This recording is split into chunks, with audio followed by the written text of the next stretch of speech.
This is John Drabinski, and you're listening to the Black Studies Podcast, a series of conversations examining the history of the field. Our conversations engage with a wide range of activists and scholars, senior figures in the field, graduate students, and everyone in between, culture workers and political organizers, in order to explore the cultural and political meaning of Black studies as an area of inquiry and its critical methods. Today's conversation is with Michelle B. Taylor, an educator, author, and advocate who writes under the name Feminista Jones. She has published widely in popular and scholarly venues, has spoken in academic and community spaces across the country, and earned a doctorate in Africology and African American Studies from Temple University, where she teaches courses on gender, race, and media. In this conversation, we discuss the importance of Africological approaches to Black study, the relationship between scholarly inquiry and community activism, and the place of popular and scholarly writing in Black studies. Good morning, Michelle. How are you today? Good morning, John. I'm good. How are you? Not too bad. It's a rainy Friday today, but it's the end of the week, so I always like that. I say it all the time when I record on Fridays. I'm never too old to be excited about a Friday. Right. So I got to take care of my kid on the weekend, but instead of school doing it, but whatever. But I've been really looking forward to this conversation. I'm really happy that you made time to talk and make a contribution to this podcast. I think your voice on this series is really important for a lot of reasons. I mean, your research, your PhDs from Temple, the Africology programs, one of the most important programs in the field. And so having perspectives from that program is really important. But also the public scholarship that you do has been so impactful. And so getting your voice sort of across all those registers is really important for the series. And so that's just my way of saying welcome to the Black Studies Podcast. And I appreciate your time and thoughtfulness. Well, thank you. I'm so happy to do this. I can talk about Black studies all day, and I love it. So yeah, I appreciate the opportunity. Thank you. Well, the recording software doesn't have a limit on time, so we've got the time. Okay. Well, we'll have a chance to talk about your work, about how you imagine the field of Black studies and the relationship between those. But I wanted to start with a more personal question and ask you, what drew you to Black studies? What drew you to the study of Black life? And for me, always a question that comes along with that, which is what sustained you in relation to this kind of work? I was raised by a woman who was very, very, very much about Black liberation and consciousness. As a teenager, she was, part of the Black Panther Party, kind of like, rank and file person. She was also a Black lesbian, political Black lesbian, and very much into liberation. And so I grew up with somebody who was taking me to protests and early AIDS activism and things like that. So she always encouraged me to study that. So when I was in middle school, I took a class called African American Studies. First time I was exposed to the idea that there could be a class like that. But, I was in private school, right? So that's middle school. Wow. Yeah. Okay. 7th grade. Fantastic. Stacy, I'll never forget her. Like, changed my life, literally changed my life. So I ended up at University of Pennsylvania undergrad, where I double majored in African American Studies and sociology of deviance and law. And I was drawn to it then because, again, I just love being Black. And I also recognize that being Black doesn't mean your history and your culture automatically, and in depth, right? You know what it's like to live as a Black person, but you don't necessarily know everything about your history. So I was very much interested in that. I was thinking I was going to be a lawyer, actually. I thought I was going to spend my life representing Black people who were being unfairly treated in the legal system. But I actually ended up becoming a social worker, back in New York City, and just kind of realizing this, just like my people are going through so much, right? I ended up getting my MSW, and my master's thesis was actually on alternatives to incarceration for Black mothers. And that's when I realized that I had a particular interest in studying Black mothers and Black motherhood, inspired very much by my own mother, but also by the representations in media. I was like, this is not like the Black mothers that I know. Yes, I know some like this, but we are so much more diverse than this. And there's, just all these negative narratives. So When I eventually went to get my PhD, this was after I retired from social work. I was really focused on, how does the media depict Black mothers? At first I was thinking about like kind of like hip hop cinema, urban cinema, right? But then I was like, no, I want to expand beyond that. I realize and I recognize that often Black mothers are depicted through the lens of Black men, like Black male filmmakers. And I was just very interested in that. And so my PhD, I applied to several programs, and being accepted to Temple was so important to me because I got to work with Dr. Malefi Asante, and known as the so-called father of Afrocentricity. And that was something that I knew was missing from my Mm. undergrad at Penn. Not, I love my professors there, but their program is not particularly Afrocentric. So that balance with Temple really kind of filled in some gaps and also helped me to start thinking about things on another theoretical level that I hadn't considered. And so, and in between that, right, in between undergrad, MSW I got in like 2014, PhD not until 2024. In between that, I had kind of been engaging in this public scholarship and by way of social media, right? So like my most recent book is about how Black feminists use social media. And I realized that there was an opportunity there to create knowledge in the public sphere, and it was way more accessible. And for me, because I've been an activist and somebody who's always like kind of in the streets and the communities, I've found that we could do a lot of great things in that space. So when I eventually got the PhD, people would say, well, why'd you go and get that? I was like, well, one, a lot of people already thought I had it, right? Because of the quality of work that I was producing. But also, I was kind of not I don't wanna say bored. Sometimes I'll say bored, but it was just I was looking for something different to do with my Mhm. life, and I just decided, "Hey, this would be wonderful to undertake," and so I did.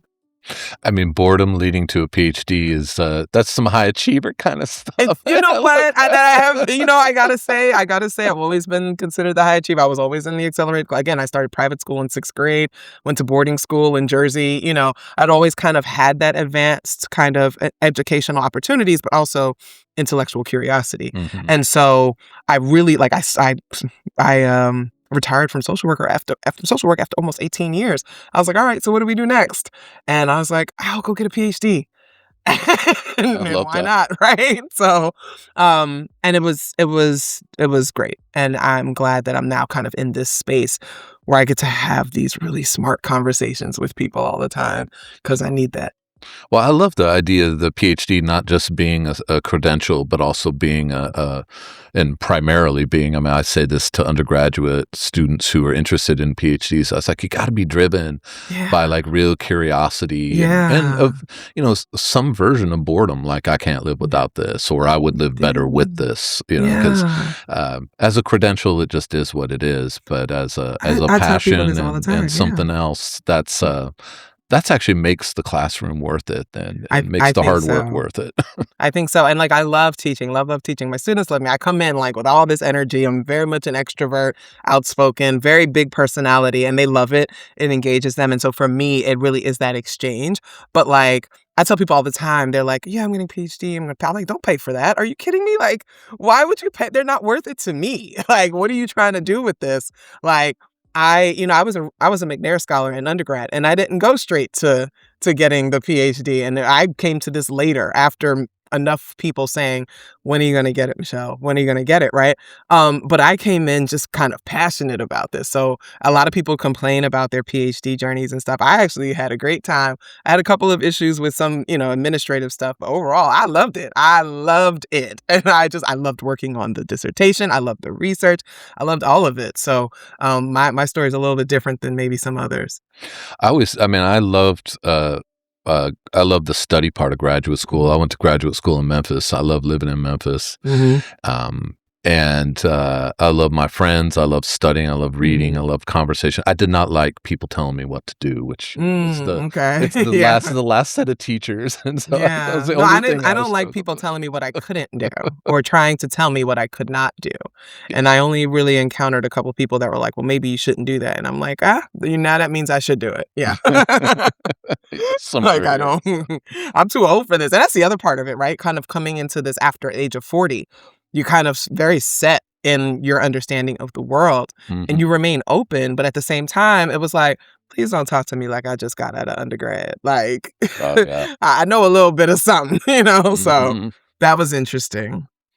I wanted to follow up just a little bit on Mhm, that trajectory, the sort of 3 parts, right? You talk mhm, about, mhm, the political radicalism mhm, concrete political mhm, work of your house, mhm, growing up, and then African American studies at Penn, and then mhm, Africology at Temple.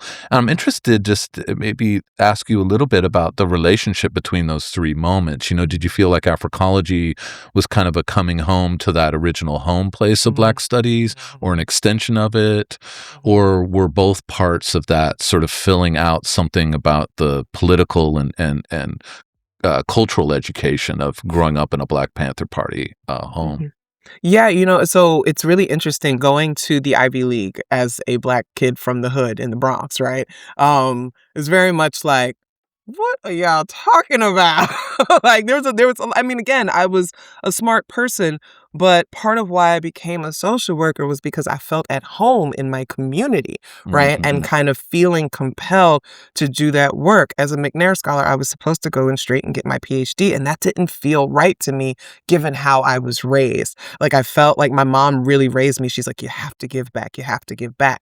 And so I knew originally I thought I was gonna be a lawyer, but I knew that I was going to spend a good part of my life giving back to my community and helping the people from where I was from, right? And so I think that undergrad education was awesome in the sense that, like, and I was primarily focused on like sociology and literature, right?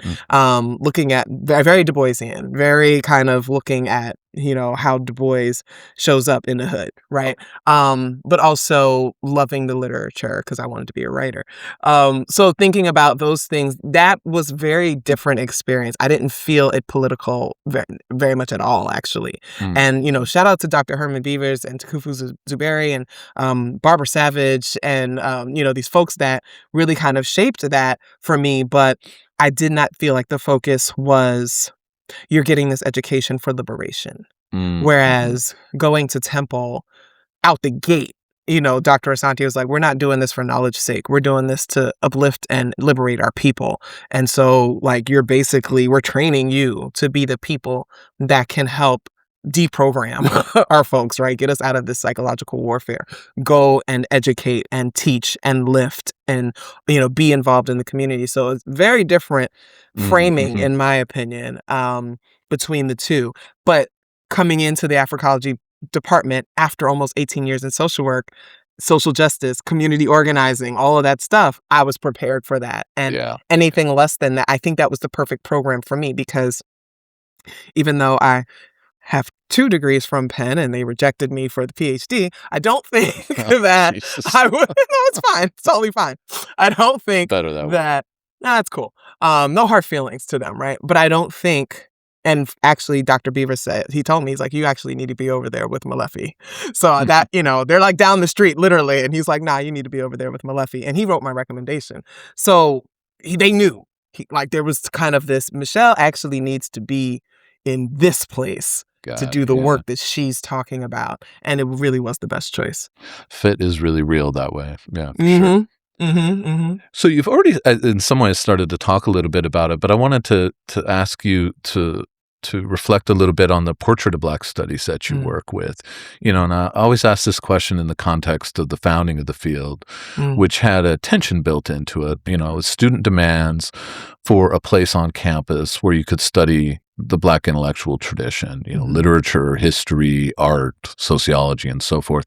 And that was a demand for something that the disciplines hadn't done, right? That mhm, hadn't, the mhm, English departments, mhm, et cetera. It just mhm, hadn't been able to give a treatment of Black life. And so Black mhm, studies is going to be that place. And I mhm, think we inherit that legacy as a commitment in the field to the intellectual tradition. Sounds very much mhm, like your Penn education. mhm, Um, But then, of course, there was also that demand at the same time because for a certain kind of politics, because the founding of Black Studies is that moment of the radicalization of Black liberation struggle, where these distinctions between campus and community, between classrooms and political mobilization, between books and prescriptive action, is really being contested, if not outright confounded. And so I think we inherit that, in 2026 in Black Studies as the political demand of the field, right? To be committed to a certain kind of politics of Black liberation struggle. And so I never want to call that a contradiction, but it is a tension, I think, at the heart of the field about the intellectual tradition and a certain kind of political prescriptive action. Yeah. So I'm curious sort of in that frame, or any way you want to take it, of course, but how you imagine the field of Black Studies. What's that portrait that you work with and that guides you in this kind of research and teaching? This is a fantastic question, and I have to say that I'm always thinking about it in both Black studies and women's studies, right? Because I'm kind of sitting in both of these spaces. One of my grad certification was in gender, sexuality, women's studies, and I teach a lot of feminist classes, right? And they're both kind of forged in this same tension, right? This demand, not just for acknowledgement and recognition, but actually like integrating into, what we're studying. And I always remember that the early days were forged in fire, activism, boycotts, these kinds of things. And sometimes wonder, like, how did we lose that? Yeah. Or is it completely lost, right? So there's value in that intellectual tradition, namely because, as someone who is active on social media and is actively engaging Gen Z, raising a Gen Z child, teaching them, like, y'all don't know nothing. Oh my gosh, like there's this frustration where, I can teach a class on the civil rights movement and have students who had never heard of Malcolm X, right? That happens. And it's just like, how? Haven't heard of W.E.B. Du Bois, haven't heard of Booker T. Washington. So we're losing recipes, as we would say, colloquially. So that intellectual tradition is absolutely fundamentally important. We cannot lose it. They must know the facts. They must know the figures. They must know what they've written. They must know the history. At the same time, we cannot just roll that out as if it was just a literature class on women and we were teaching all these different books about women. Why did they write these things? In what context did these things happen? In Black studies, like if we're going to teach about, this Du Bois-Washington dichotomy, which, is whatever, what was going on in the world? What was going on in the United States? We have to give that as well. And then what were the people on the ground? What were the people outside of the institutions doing? And I think that is equally important when we're teaching all of these so-called greats and icons. Let's not forget the people. And I think that's where the activism comes in. That's where that kind of social justice lens comes in. That's where a little more of the radical stuff, especially when we start moving into the Panthers, right? We can look at the Panthers in so many ways. Very smart people, right? College educated people, some of them having PhDs, working on PhDs while also incarcerated and fighting, for justice. They, to me, are a great example of how we cannot separate these and how they all need to be together. And so in this moment in 2026, as we are facing direct assaults on this, what to me seems like the most basic thing, teach people about Black people. Teach people about Black people. For some reason, that has been deemed as like the opposition of what it means to be American. And that's what we're contending with Black studies. And so, yes, sure, let's teach the great literature of the Harlem Renaissance. We have to teach that. But if we're not contextualizing it for this moment, if we're not making it accessible and actually bringing in these newer voices and the folks that are actually doing work right now who are still alive, then I think we're missing a lot. And I feel like as I watch some of these departments get slashed or we see them starting to roll over, I happen to be teaching at one right now that happens to have just erased all their DEI stuff, right? We have to think about what that means to actually be teaching in these spaces, to be trying to do research in these spaces. Like, is it still valuable? Are we actually going to be supported? Are we public enemies? Are we academic enemies now? Like, because we're still talking about Black things, where does that leave us? So I think, hopefully answering your question, I think that, we have now more of a moral, intellectual, community, social justice obligation to make sure that we are bringing all of these things together and making it meaningful for the moment. Thank you for that. No, that was extremely interesting, and I love the way I mean, this is one of my favorite, questions in the series is just hearing how people wrestle with the intellectual and the political, and think them separately or together. I love the way you built in the political to that moment of teaching the intellectual, right? What is that Mhm, context? mhm, And just, not to turn it into a John Drabinski moment in the podcast, but I'm mhm, teaching a class this semester, which I've taught for many years on Angela Davis. It's a single mhm, figure course.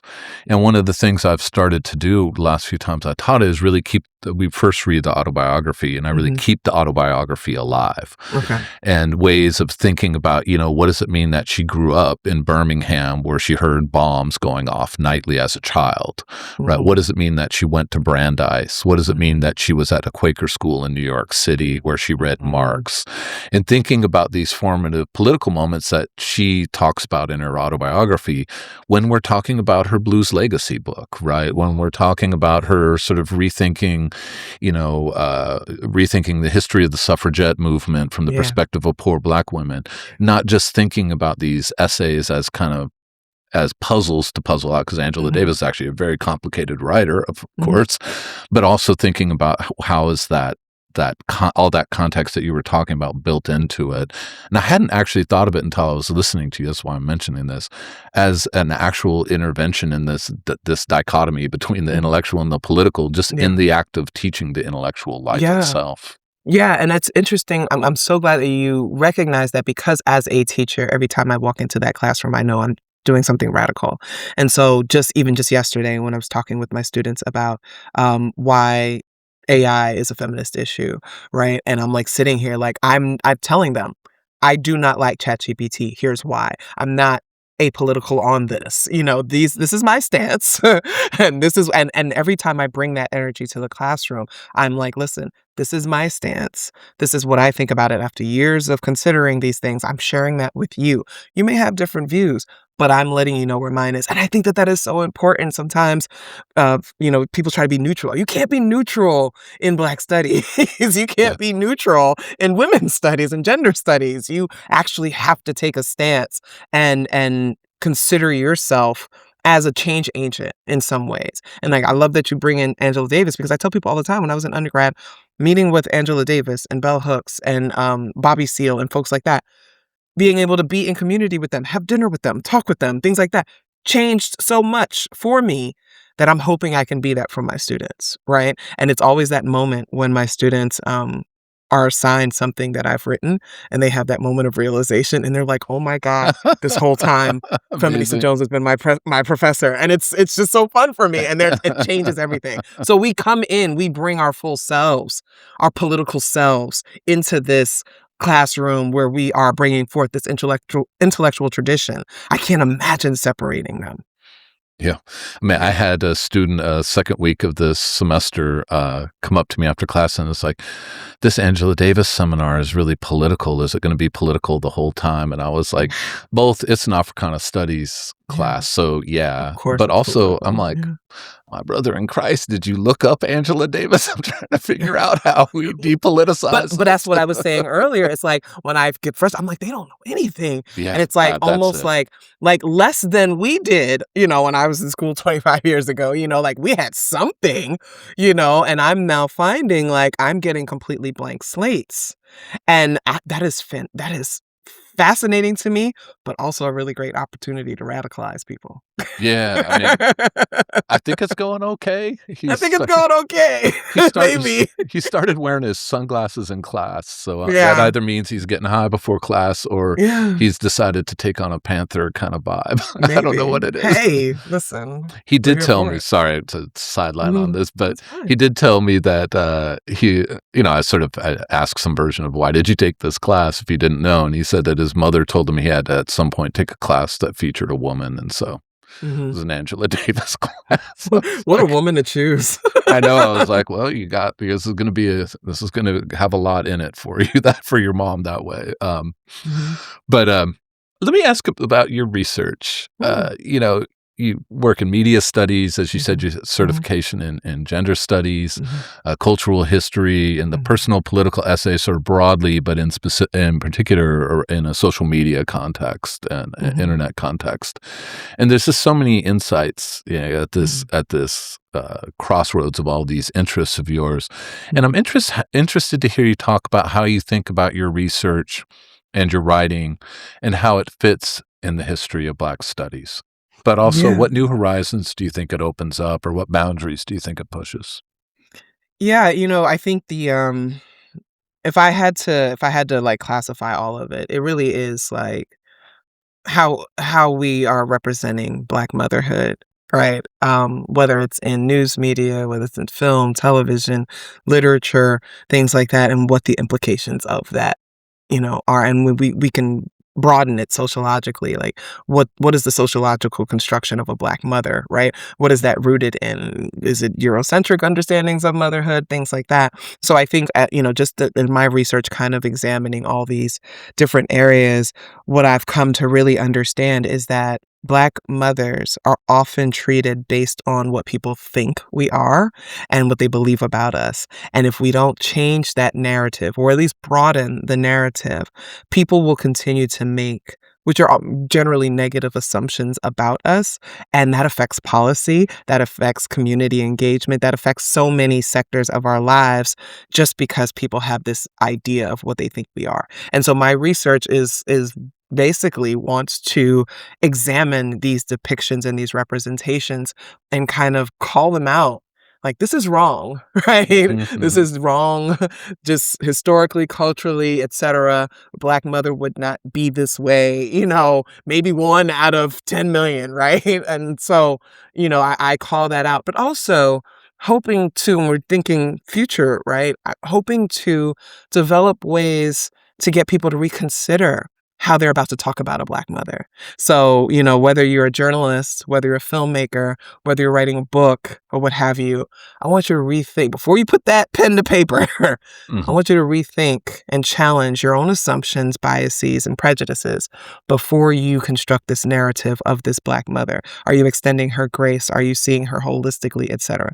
So that's kind of what a lot of my work is. And when we think about it, like, Afrofuturism is so important. And I think that so many people don't understand what Afrofuturism is, but that's okay because people don't understand what Afrocentricity is either, right? But I think in terms of this kind of Afrofuturist lens is we can create a new narrative, we can create a new way of being, right? Mhm. We can actually imagine a world in which Black mothers are supported, taking care of their communities, etc., because we've already had it, right? So Afrofuturism often calls the past, relies on the past to give us the blueprint for the future. So if we look at how African matriarchy has been for thousands of years, the ways that Black mothers were central to their communities, respected, heralded, all those things, maybe we can pull that and try to undo the interventions of colonialism, right? Dr. Nandov, she always says that Black mothers are mothering in hostile territory. We are adapting to the surroundings. We're not even allowed to be our true maternal selves, right?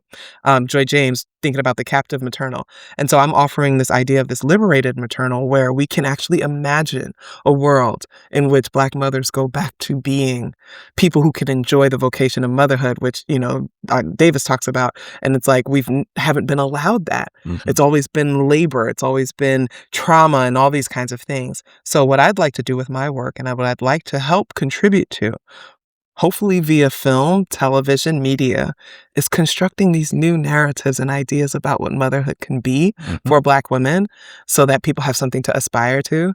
Because right now, I'm seeing so many sisters saying, I'm not having kids. And I get it, but also, as much as I love being a mama, it's like, if you knew that there was joy there, if you knew that you had support and community, if you could watch a film that makes it seem like the most loving thing, most beautiful experience, then perhaps you wouldn't feel this way.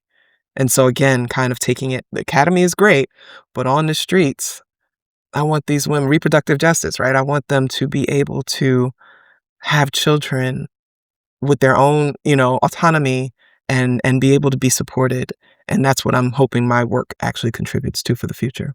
It's interesting you use that phrase. I was going to ask you about it or Mhm. just remark on it, and then you used it about how what you're talking about is this really important depth dimension to the justice part of Mhm. reproductive Mhm. justice, which is Mhm.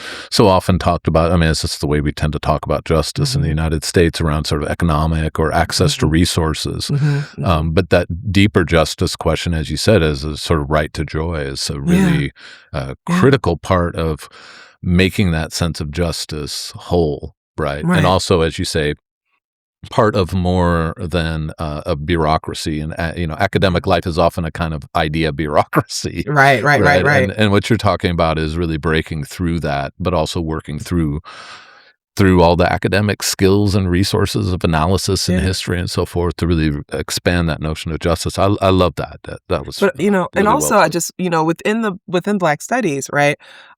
We have to admit that we often approach things from trauma perspectives, deficits, and, trying to explain Black life through constructions and constructs and theories that don't come from us, right? Where's the joy in Black studies? Where's the pleasure, right?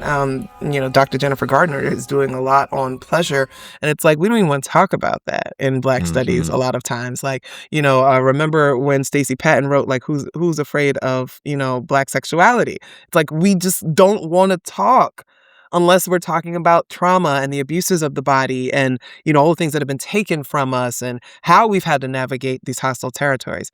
But where do we begin within Black studies to emphasize the joy and pleasure of being Black? Mhm. The things that we love about who we are. Why do those conversations only tend to happen at the cookouts or social media and things like that? When does Black studies come in and develop research methods that center joy and love and pleasure and all those things? And within that is the joy of motherhood, which for centuries, Black women have not had access to on any large scale. Our job within our work and our discipline is to do that, to Mhm. make sure they know that this sociological construction of, like, say, the single Black mom, that's not from us. Yeah. We have other ways to think about this that involve having 3 best friends who are now your child's aunties. And so they're there for everything, and that baby is loved from birth to college, So Mm. I want us to think more about that. And, just, not to reduce everything to a classroom, Mhm, but also to center the classroom, because I actually think mhm. classrooms are the most important thing that we do as Yeah, professors. I mean, there's right. other things we do too, but students really respond to that. I mean, they Yeah, want that yeah. the trauma and deficit based thing. I mean, people are interested in that because it can provoke them to sort of justice questions and Mhm. outrage, or also Yeah, just understanding the history that they didn't understand previously. But the place of pleasure and joy in a curriculum, mhm. it activates something It really important in does. students in terms of passion and commitment. Yeah, And it's like, yeah, I enjoy being in this class. I mean, yeah, I think about all those times. I mean, for me, it comes, as for various reasons, it comes through the text that I teach. yeah. They're so relieved to have that, and they feel like, they feel relieved because as you said, the deficit model is so dominant, Mhm. but they also, it makes them enjoy being in class, and it's sort of Yeah, the joy produces joy, and then yeah. the It gives them learning we something to work have. towards, like, you're doing the justice work to right the wrongs, but what's on the other side? What are you working towards? A lot of times we are fighting against things, but what are we fighting for? We're fighting for the joy, the pleasure, the fulfillment. And so when they see that, when they get to experience that, when they know that, as Christians say, joy comes in the morning, it perks them up even more because then they feel they're part of that collective project of moving us forward towards that. Yeah. Mhm, Well, let me ask this question then. I mean, and part of it is going to conclude with sort of about both your research and classrooms. Your PhD, as you said, is from Temple's Africology program, mhm, and so one of the interesting questions in Black studies is how to think about it as a discipline or a non-discipline. I think the sort of dominant sort of perspective is that it's interdisciplinary or mhm, anti-disciplinary, something like mhm, that. I know Africology has a different perspective on that, so I want to hear Mhm. you talk about that. But I'm interested then in how your passage through the distinctiveness of Mhm. Africology and into the field of Black studies, how you think that shapes how you imagine a research project and Mhm. how you execute that project, right? How you make that project happen, but also how that training has impacted how you construct and practice a classroom. You know, it's funny because when I was in Penn, undergrad, it was this is interdisciplinary. We're going to pull, English, sociology, history, all these things together, right? And we're going to package it. And that's why it took so long. When I was there, it wasn't even a department; it was a program. It took 40 years for it to become a department, right? Because they had to do all those things. Whereas when you go to an Africology program, right? And so for those who don't know, Africology is the Afrocentric study of African phenomena, right? And that Afrocentric part is important, right? Because it is this idea of centering African peoples in their own stories, like we're the subjects, not objects, right? That reorients how you think about things and when you go to do research, right? This is why the Afrocentric when we think about the methodology, all of the things kind of point back to what we consider to be African ways of being. And it challenges everything that the academy says is legitimate, right? Mm, The so-called objectivity. No one is objective. Not the physical sciences, not the social sciences. There's no such thing as objectivity. If you are a human being, you cannot be objective. Even your research questions are biased, right? So why don't we just acknowledge that, right? Another thing from the the Afrocentric method is there's going to be some things we can't explain, and that's okay.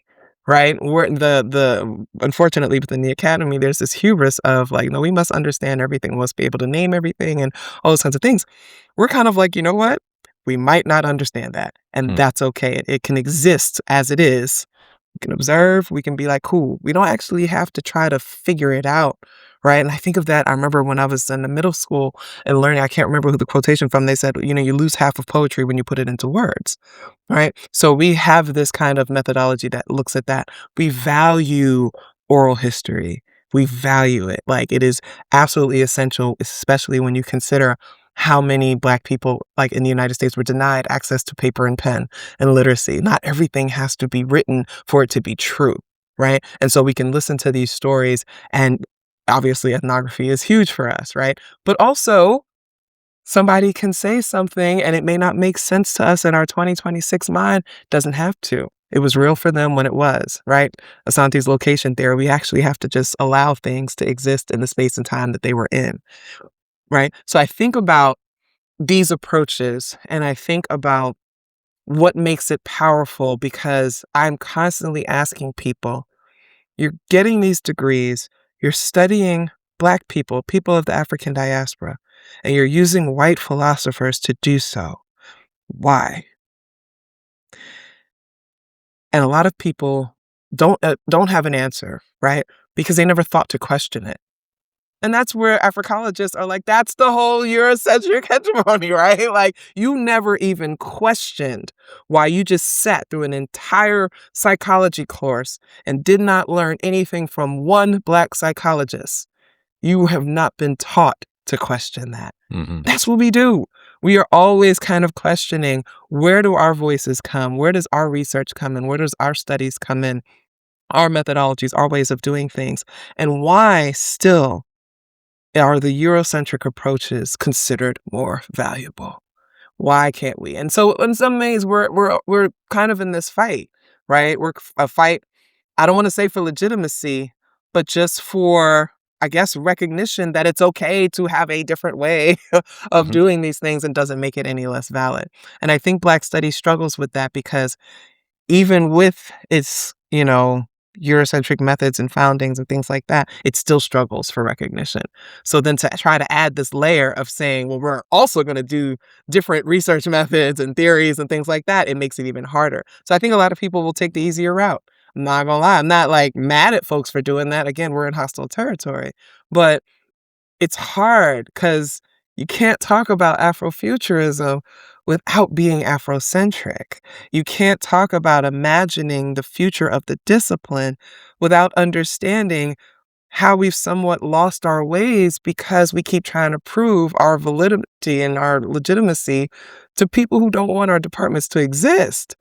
Like, why are we constantly trying to prove? Well, for funding, right? Well, now that they've taken funding off the table, why are we still trying to do this? Yeah, that No matter part's what we do, they're going to try to destroy us. So we might as well be radical and do it our way anyhow, right?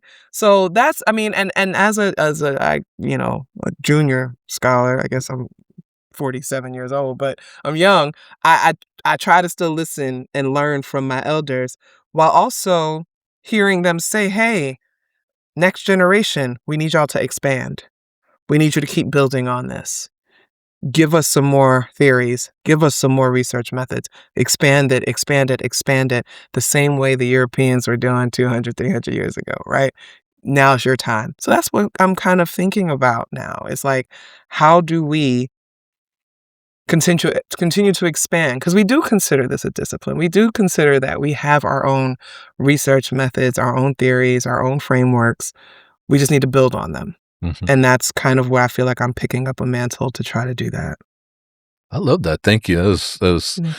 I mean, there are lots of things already in this podcast that make it worth it, but that makes this a really important contribution. I think the way you situated uh, Africological approaches and research Mhm. methods and self-understanding in relation to the struggles of the field of Black Mhm. studies, as well Yeah. as debates internal to the Yeah, field, that's and really that's what well makes us put. grow. That's what makes us grow. We got to have these debates. And like we just had National Council of Black Studies, our annual conference, my favorite conference to go to.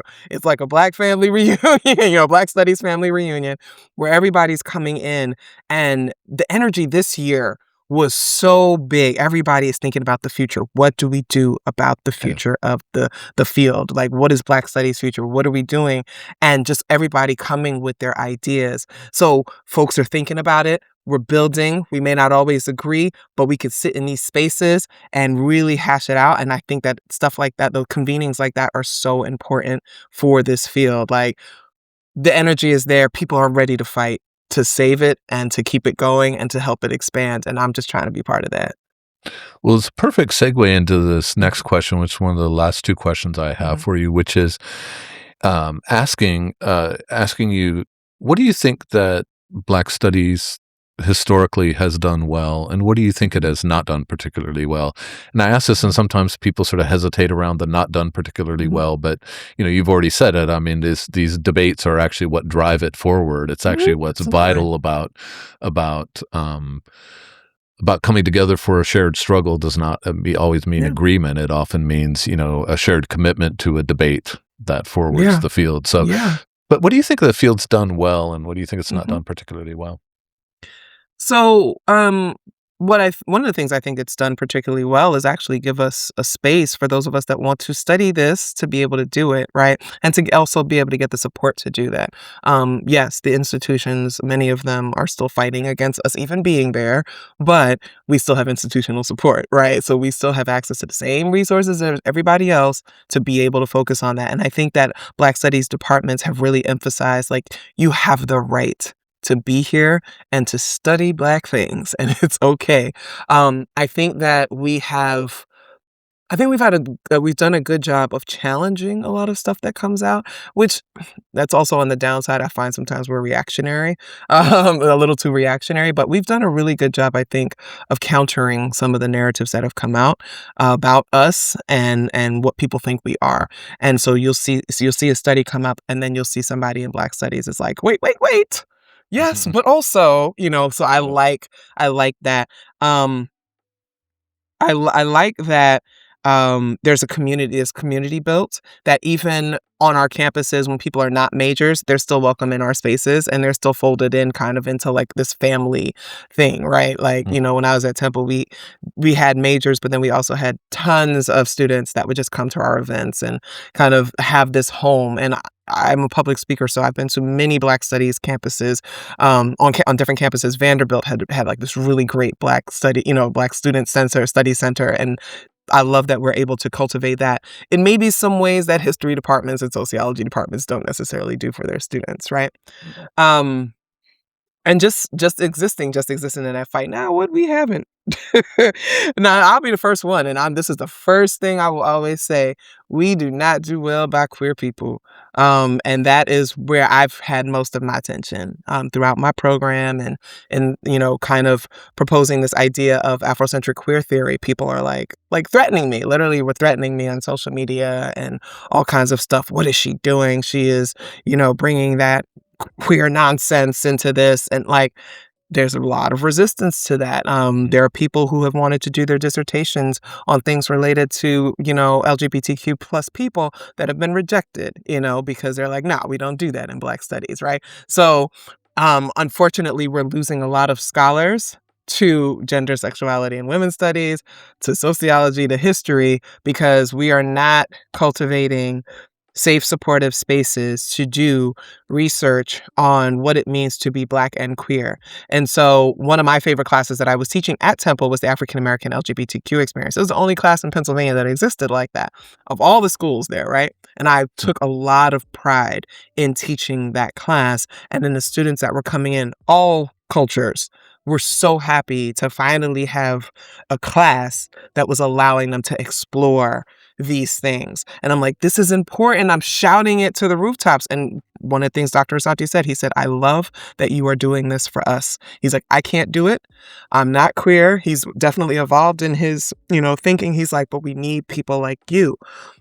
But it's hard because I'm strong. I could fight against people. I don't care. You can say whatever you want. But I think of younger scholars who are trying to get their footing, who may avoid kind of stepping into that space because they don't want to be blacklisted or rejected or what have you. Whereas I, as Feminista Jones, right, can still ring that bell. It's like, hey, queer folks are here, trans folks are here, and we're Black, and we're African, and we're this, So we have to get better. We have to get better at embracing scholarship related to sexual identity, gender identity, things like that. With that, we need to support women more as professors. And it's interesting to me because I've had people say, there's, Black studies is dominated by women. I'm like, where? Where? um, did you look at one school that maybe had 3 women and 2 men and you decided that it was dominated? Because that is not the truth. We're still teaching things. We still have syllabi. And I'm a nerd, so I randomly look at people's syllabi across the country that are still 70 to 80% men. Male writers, male scholars, things like that. No queer people, right? No trans people, nothing like that. And I'm like, what are we doing? We're still adhering to a lot of these patriarchal ways of running the academy. And, that's not cool. So Black studies, we need to be supporting, one, getting more PhDs to women in something like Africana studies, not an English teacher who studied Toni Morrison, not a historian who studied the Civil War, excuse me, but actual Black studies, PhDs to women. And then we need more pipelines to make sure that we're taking them from these PhDs and placing them in these professor positions at schools that need them. And unfortunately, having experienced it on, from my own perspective and observation, we're still amplifying men more, and that's not going to work. That's not going to work. So those are 2 areas where I think that we could do a lot better, and being supportive of. And I think, in the conversations that I've had with folks, they're kind of just waiting for bold people to do it. Right. Mm-hmm. So I think that's why I do get a lot of attention on the work that I do. I've published a bit. I've spoken so many conferences. It's because I'm willing to do it. I'm willing to take the licks. I'm willing to have people publicly criticize me. I don't actually care. I'm still going to do what I got to do. So I think I get a lot of nudging. Hey, go ahead and do this. Go ahead and do it. Do it. And I'm like, all right, I'll do it. Since nobody else is, I'll do it. I love that, first of all, and for what it's worth, I couldn't agree with you more about these places that need to be transformed in Black studies, and I'm also glad you built in that last part of Black studies departments need to commit to hiring Black studies PhDs. I just, with the way this, I'm not going to go on and on about it, but it's Black studies in some ways is like the only field that doesn't hire its own PhDs, and you can never do that. No philosopher is getting a job in the sociology department. So Yeah. why Yeah. aren't we committed to that? But Yeah. any of my colleagues listening to this, some of them will be like, yes, we agree. And then others will be like, John and his friends are always ranting about this. But I do, and I'm happy to rant about it. I'm glad it came up there at the end. Yeah. because I mean, it's also like we this have moment where to. you can, that emboldening that you're talking about, Yeah. that can happen when you start to draw people in. I hate to use this kind of language, but like reward bold research Yeah. around gender and sexuality. Yeah. I did this independent study on the rise of polyamory among, African American millennials. And I'm like, I'm, trying to get that published. I'm like, why don't y'all want to know about this? Do you not understand the impact that this is going to have on like Black communities and families and how we think about these things? Nobody wants to hear about the fact that Black millennials are very interested in polyamory. like what are we doing here, folks? So I think about where we can go to broaden our understanding of, like we said, African phenomena, but also recognizing that there are some people who don't want us to expand these understandings. Like they actually want to keep Black people in these kinds of trauma spaces and these kind of constructs that they've developed over the years. They don't want to necessarily imagine the Black nerd who is polyamorous and is living in a commune, and this is what their Black liberation looks like. Why not? Why don't we want to know these things? Why don't we see these opportunities? So I'm just going to keep pushing. I'm going to keep pushing. I'm going to be the bold person that I've always been since I was a little kid, and just encourage other people to take those bold steps too. That question, why don't we want to know these things? That's a great question. I'm going to use that. Why don't we want to know these I will cite you, but I'm going to ask that question all the time. Yeah. Why don't we want to know these things? Why don't we want to know these things? It's such a simple question, and it's also puts it right at the heart of everybody listening. If somebody can write a dissertation about a 300-year-old violin, we should want to know these things, right? I agree. What makes us curious? And I think that's my love. And when you asked me earlier, like, what made me do this? It's my deep, as Kwame Ture said, we must have an undying love for Black people. And I was raised to have an undying love for my people. And so everything I do is not out of hate or frustration or proving anyone wrong. It's because I love my people and I love everything that we are. So as much as I can contribute to spreading and shaping those narratives and helping people better understand the expansiveness of my people, that's what I want to do. Well, I think you've already, probably given a couple of answers to this last question. And maybe what you just said is the answer. But I'm interested to hear you as a sort of final comment. Hear what you think we should all be thinking about. Hear the question you think we should all be asking.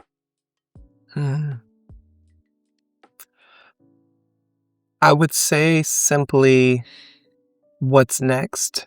But I think right now, again, so I'm going back to being a social worker, people just trying to survive right now. And it's really hard to think big when you can't afford your groceries, right? So always give grace to that. But how do we imagine a future where we don't have to worry about our groceries? And where do we learn that sense of community, right? It comes from us. We've done this for thousands of years. How do we just go ahead and imagine a future where we can do that? So we should be asking, what does the future look like for our people? What does the future look like for our efforts to understand our people, tell the stories, keep them alive? Side anecdote, I'm looking for a hardcover of Robert L. Williams, Ebonics, the true language of Black folks, and it's very hard to find that, right? And I'm just like, when I find it, I got to make sure I do a project to digitize this because we can't lose this book, right?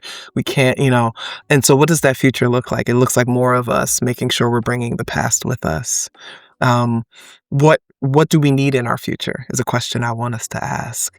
How do we imagine liberation not as the opposite of enslavement or oppression or things like that, but how do we consider Black liberation itself, not compared to other things, right? What do we need for our joy, for our happiness, for our pleasure? What do we need to be a holistic people, fully actualized human beings who love being alive? and love being Black?